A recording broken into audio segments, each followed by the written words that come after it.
All right. Good morning, everyone. A warm welcome to you this morning.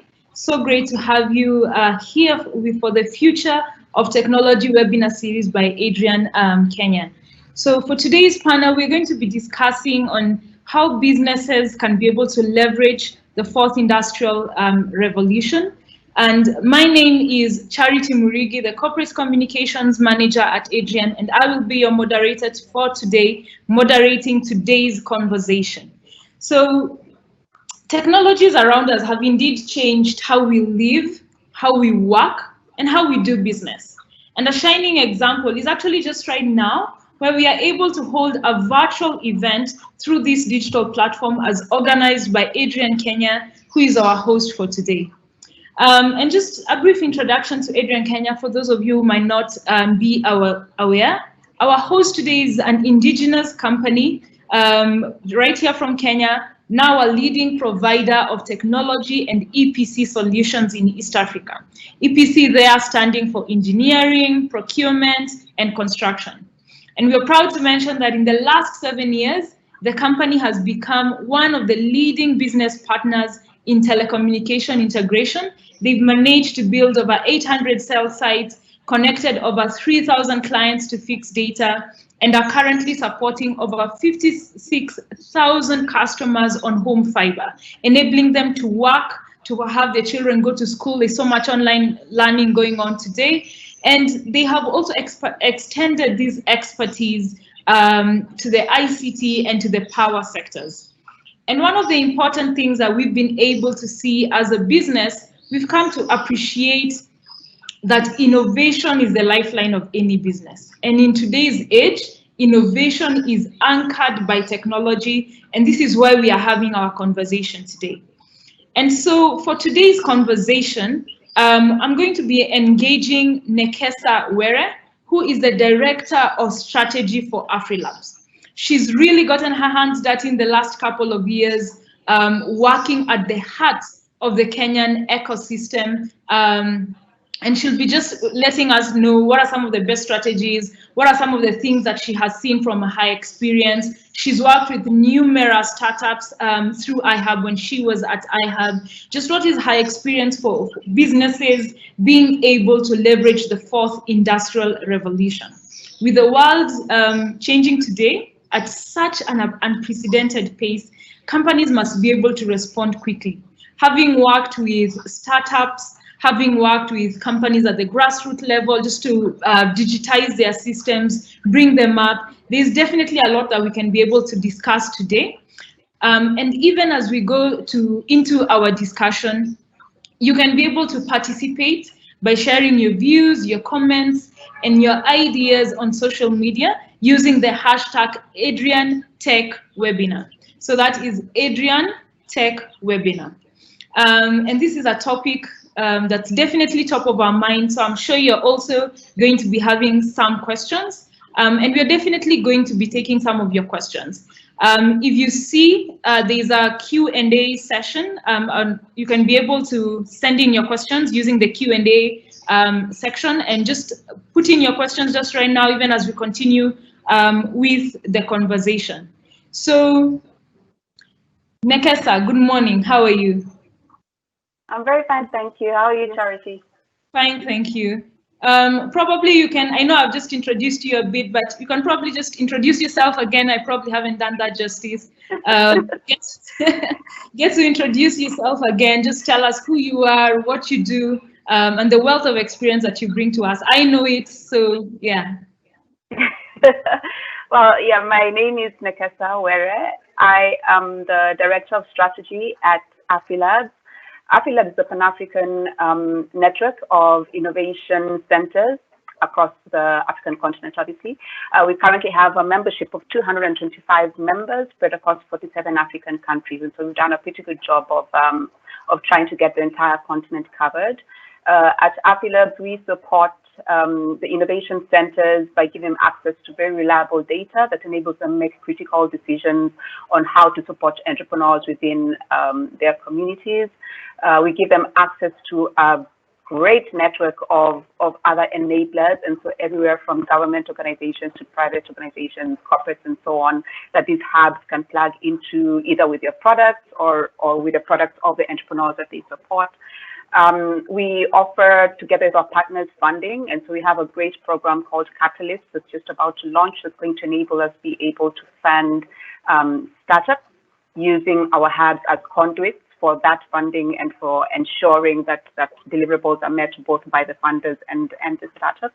And also a lot of capacity building. And so we have a great capacity building program that is really focused on localized content. And so we are very cognizant that our African hub may work or may be within conditions that are different from hubs or entrepreneurs in other parts of the world.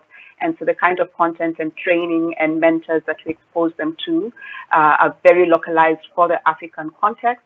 A lot of that content is delivered by hub managers or by our African partners and so on, just to ensure that it really speaks to the African hub and to the African entrepreneur. So that's what Afilabs does. Obviously, I've been in the tech and innovation space for a little over 10 years now, I think. Prior to joining Afilabs, I was with the iHub, which is an innovation center that a lot of people may know, based in Nairobi. I worked in different capacities over the course of 8 years, most recently as managing director, my last 2 years with the organization. So it's been an exciting 10 years of being involved in startups, watching them grow from idea stage all the way to launch into the market and sometimes into exits. Lots of tears, lots of proud moments, and definitely lots of lessons learned.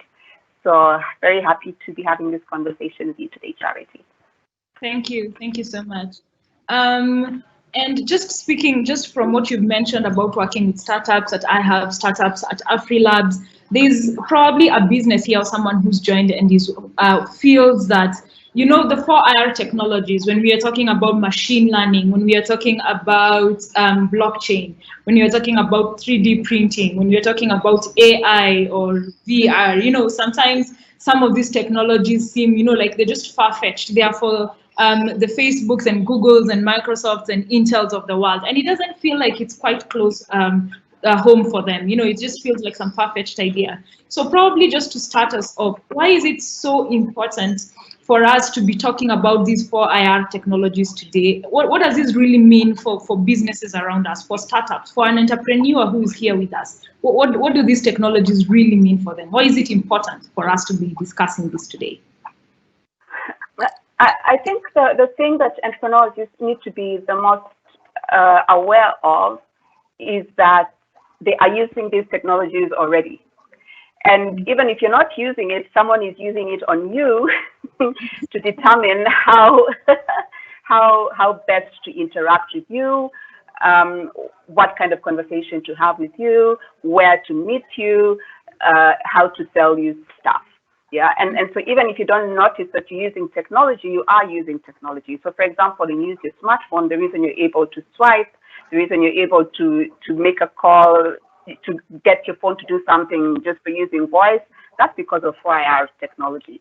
You know, the reason, you know, when we talk about when people have that moment, they say the government is watching me because I searched for something on my phone and now Facebook, I have all these pop-up notifications. That's really 4IR technology learning you and learning what kind of messages to send you. And so it's happening around us already. And it really is just a time for you to embrace it, to learn it, you know, learn what works and what doesn't work, what you should be aware of, what you should have concern for, you know, and what is really just technology doing what technology does. Yeah, and so for entrepreneurs on this call, my call to them would be, this is not something that's happening at tech level, at corporate level. It's not something that's happening at government level. It's happening across the globe, and everyone needs to get involved. And if you don't get involved, then really what happens is you miss the ship. The rest of us move on to making more money and having more clients, and you stay here in an isolated place where technology doesn't work for you, when really it's your tool that you should begin to leverage. All right, great. And what we are really, and I actually like what you've mentioned, what you've said, that it's actually around us here today. It's not far-fetched. Just the simple things, for example, like on Facebook, being able to swipe on your phone. Sometimes you go to Google and you search something, and then you get onto Facebook, and then immediately an ad pops up, or you see the exact product that you are searching for on Google, and you're wondering, oh my goodness, what magic is this? What is happening? Is someone And you stalking switch me? off your camera. And you switch off your camera because you're like, okay, someone's watching me. They saw what I typed. No. And someone may just be feeling, oh my goodness, someone is watching me. But what we are saying is Yeah. that's actually some of the technologies, machine learning, virtual reality, artificial intelligence, that are used by some of these companies and softwares to enable their businesses.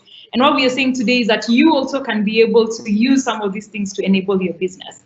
But then also, I think a keyword that is usually mentioned when we are talking about the technologies or the future of technology is the word disruption. Disruption is just mentioned everywhere. The business rule book has really just been rewritten by some of these technologies. And in the last couple of years, we've seen companies come up, the likes of Uber, which is considered as disruptor of the transportation sector. People never thought that, like a taxi could be affordable that easily. I remember growing up, the only time that you took a taxi was when you're going to at the airport. Taking a taxi just like to move from one place to another was not so commonplace. And right now it's just very common to either use Uber or Bolt or Lyft or whatever it is. And then also looking at things like Airbnb, which are considered to have, again, disrupted the hospitality sector. And these are some of the businesses that have emerged and have thrived. But this has not been the case for everyone. This has not been the case for all businesses. For some, it has actually been quite a painful time. And I think a story that is told and overtold might be the one of Kodak. I think even the meaning of Kodak moment has now changed. When people are talking about a business that was not able to see the times and they suffered for it. I think Nokia at a time was also mentioned for that, having suffered through the waves of the changing technologies. And I think today, even as we ask ourselves about how can our businesses leverage the fourth industrial technologies, probably what would you say are some of the differentiating factors between these companies that are able to see technologies, pick them up and thrive in the season, and some of these that perhaps they actually do see the technology, but they're not able to pick it up, or something is different, and it ends up being a painful time for them. What would you say is the differentiating factor between these two groups of companies, really? Well, first of all, let me just backtrack a bit. And yes, so you mentioned disruption. And what happens sometimes with the innovation space with entrepreneurs is you have all this pressure on yourself. You say, okay, if I'm going to leverage innovation, if I'm going to leverage tech, it must be this new incredible solution that no one has heard of, because all you're seeing is these people who exited and got millions of dollars and so on. And so you're saying that this is the kind of innovation that is expected of me. But what people need to constantly, what entrepreneurs need to constantly remind themselves of is that innovation so yes, it's revolutionary, but then after that it tends to just be evolutionary, right? And so using your example of Uber, for example, Uber, you could make the argument that it was evolutionary, it wasn't revolutionary, because we already had GPS, we're already using maps and so on. And so all that Uber did was come and say, you know what, let's use cars and let's use this technology of mapping and GPS and allow people to be able to use taxis, using cars, the Ubers. And that's what Uber was. Or another example is the smartphone. And so we had the feature phones. And so the smartphone was revolutionary. When we had, was it an iPhone 1? I don't know what the first iPhone was called. It was so long ago. But so that was revolutionary, that now we had the touch screens and so on, these voice commands, etc., etc. But where are we now? We're at the iPhone, is it 10? I don't know. All these that have happened in between the first iPhone and now have been evolutionary. And so they annually or however often are going to come online and talk about this is the new product. It's not an entirely new product. We just have evolved the way that the product works, right? So even for entrepreneurs, don't sit and say that, oh my, I have this idea, but this has been done already. This other thing has been done already. So what can I do that causes this major shift in the market? You may not necessarily need to build something anew. You just need to leverage what exists already and then figure out how to create a new component of it that works for you. Yeah. So then to your question, what kind of organizations would more likely succeed in this kind of environment? I think for me has been those that are easy, that make it, that have within them ingrained a culture that makes it easy for them to adopt and learn. One of the things that I've learned being in the innovation space is that you won't know everything, and it's okay to not know everything.